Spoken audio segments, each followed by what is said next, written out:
Olá, seja bem-vindo a esta aula de requisitos e sistemas. Nós hoje vamos falar sobre medição e valoração de requisitos.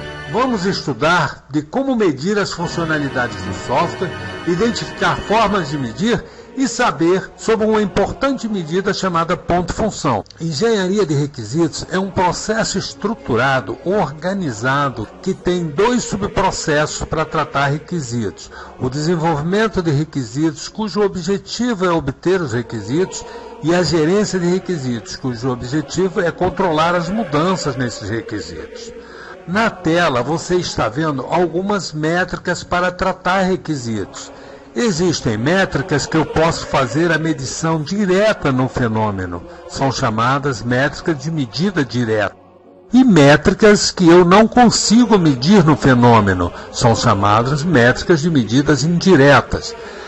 As métricas apresentadas aí, na sua maioria, são métricas de medidas diretas. Então, por exemplo, velocidade, eu estou medindo número de transações por segundo, tempo de resposta do usuário a um evento, facilidade de uso, número de treinamento, número de quadros de ajuda, telas de help, tamanho em kilobytes ou número de chips de RAM, confiabilidade, tempo médio entre as falhas, probabilidade de indisponibilidade, taxa de ocorrência das falhas, robustez, tempo de reinício do sistema quando ele cai, percentual de eventos afetados pela falha, probabilidade de corromper os dados após uma falha, portabilidade, percentual de declarações dependentes do destino quando eu troco de um sistema para outro sistema. Tratando os requisitos como engenharia, o meu problema é, dado um conjunto de requisitos funcionais, qual o esforço necessário para implementar as funcionalidades necessárias para a existência desses requisitos? Os requisitos normalmente são grupados, os grupos de requisitos são implementados nas formas de funcionalidades no sistema. Para desenvolver estas funcionalidades, eu preciso responder a uma seguinte pergunta: quanto custa? Qual o prazo? Qual o esforço? Para isso, eu preciso ter uma forma de medir. Eu preciso de uma unidade de medida, uma unidade que não dependa de tecnologia, que seja universalmente aceito, que seja um padrão. Quando eu tenho 1 metro quadrado, não interessa se ele é construído de ferro ou é construído de cimento. Eu preciso de uma unidade de medida em software que seja da mesma forma.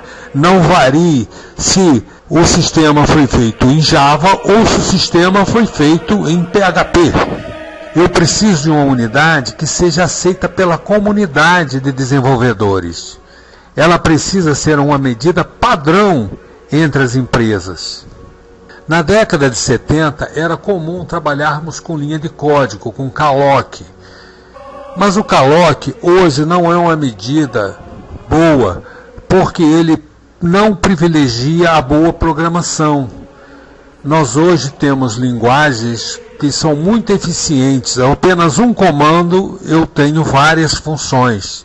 A medida direta no código não é uma medida justa para os bons programadores.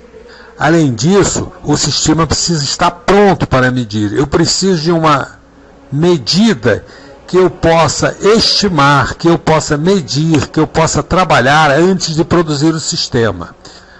Após vários estudos, um pesquisador da IBM chamado Albrecht propôs trabalharmos com medidas em cima da funcionalidade e chamou esta medida, esta unidade de ponto-função. Portanto, ponto-função não tem uma representação física, ele é um número que representa a quantidade de funcionalidade, ou seja, é uma forma de medir. Existem hoje outras propostas que vão na mesma linha, medindo a funcionalidade. Nesma, Cosmic. Eu tenho 3 situações para medir. Medir um software em desenvolvimento, nesse caso eu tenho que considerá-lo como implantado, tem que entrar na minha medida todos os aspectos de implantação, adaptação de outros sistemas, mudança de arquivos, isso tudo deve ser contado. Outra medida é a da modificação. Quando eu faço uma modificação, qual o número de pontos funções que eu acrescentei ou o número de pontos funções que eu retirei. Podemos ainda medir uma aplicação pronta. O conceito é aplicar uma função em cima de uma especificação de requisitos funcionais e gerar um número real. Esse número real vai representar a medida da funcionalidade desse conjunto de requisitos funcionais. Dado dois conjuntos de requisitos funcionais, se um tiver, por exemplo, 15 pontos funções e o outro tiver 10 pontos funções, o primeiro está entregando mais funcionalidades que o segundo. Para tirar toda a subjetividade da forma de medir, esta medida é feita em cima de dados e funções. Foi criado um órgão internacional chamado IFPUG para tratar o ponto-função. Lá são definidas as formas de medir, as formas de contagem. Quando implementamos um conjunto de funcionalidades em um sistema, ela se materializa em 5 elementos, 3 de função e 2 de arquivos. São arquivos internos, arquivos externos ou interface externa e as funções de entrada, saída e consulta. Por mais complexo que seja o sistema, a forma dele se apresentar, a forma dele se materializar é sempre com esses 5 elementos. O IFPUG nos coloca esse gráfico que está aí, que determina a forma de contagem. Primeiro, eu tenho que estabelecer os limites do sistema, saber qual é o escopo, o que eu vou medir. Dentro do sistema eu tenho o que a gente chama de arquivos lógicos internos. E fora do sistema, interfaces, que são representadas por arquivos externos. E as funções de entrada, saída e consulta. O conceito de arquivo lógico é na visão de usuário, não é na visão de analistas e programadores. Um arquivo lógico é um conjunto de dados que é percebido pelo usuário no seu trabalho. Por exemplo, o arquivo de empregados, que tem nome, endereço, telefone e também dados de salário do empregado, mudanças de cargo, mudanças de dependentes, tudo isso para o usuário é um arquivo lógico.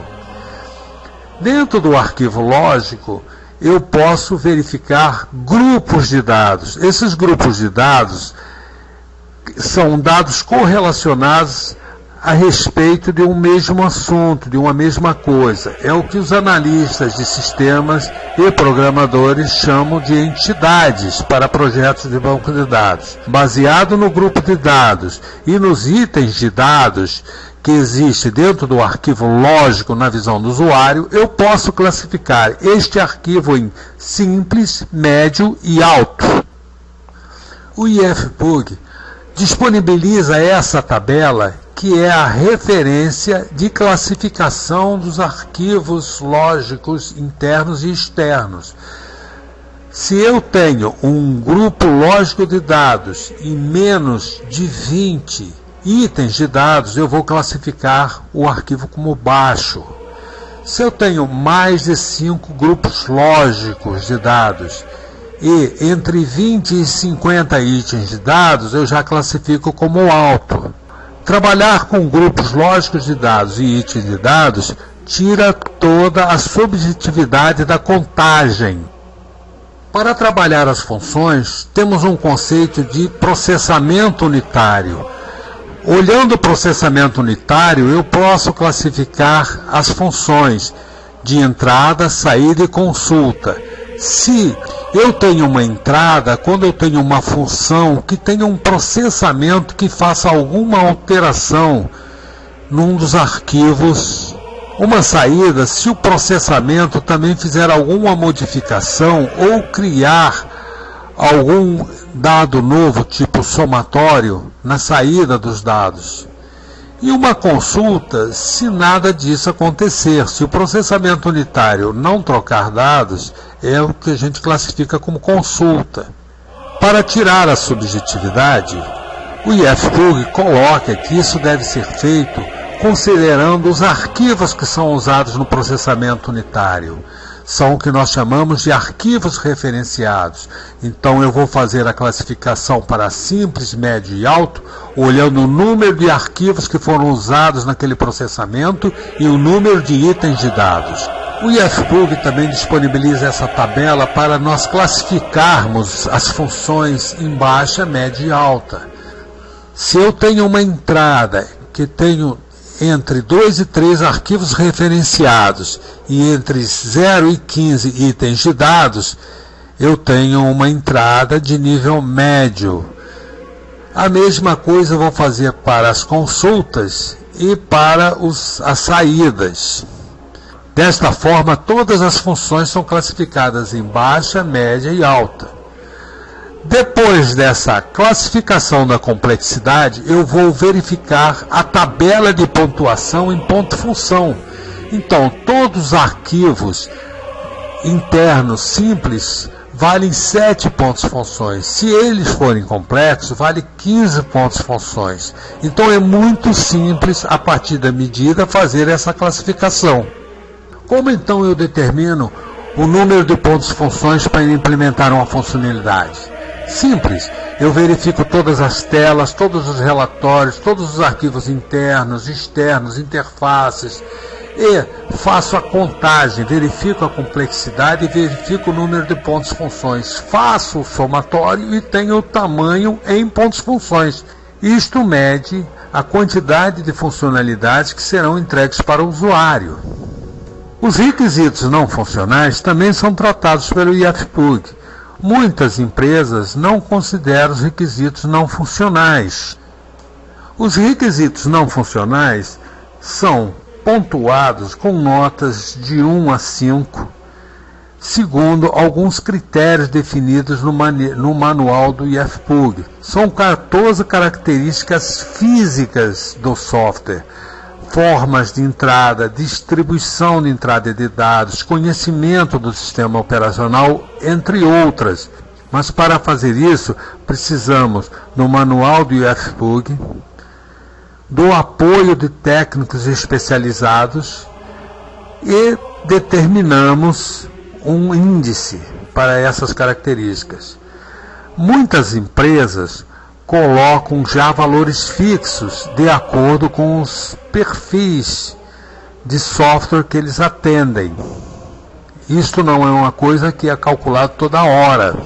Então, eu tenho o total de pontos-funções, o conjunto de requisitos não funcionais, eu crio o que nós chamamos de um fator de ajuste.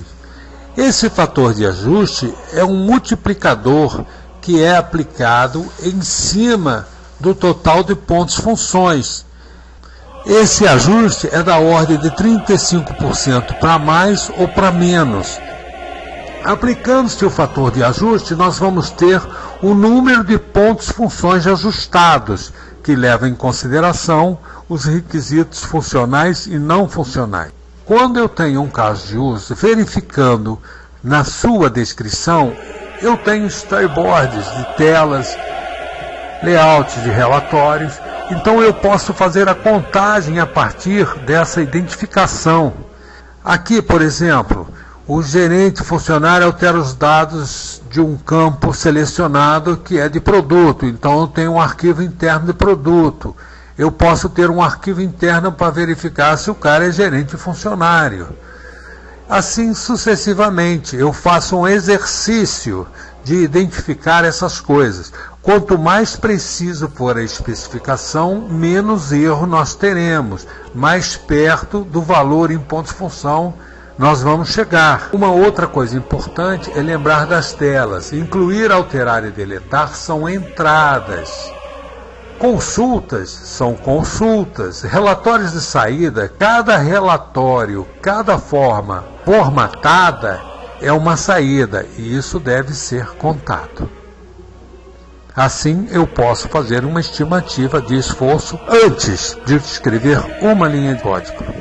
Se gostou desse vídeo, clique em gostei, compartilhe com seus amigos e se inscreva no canal.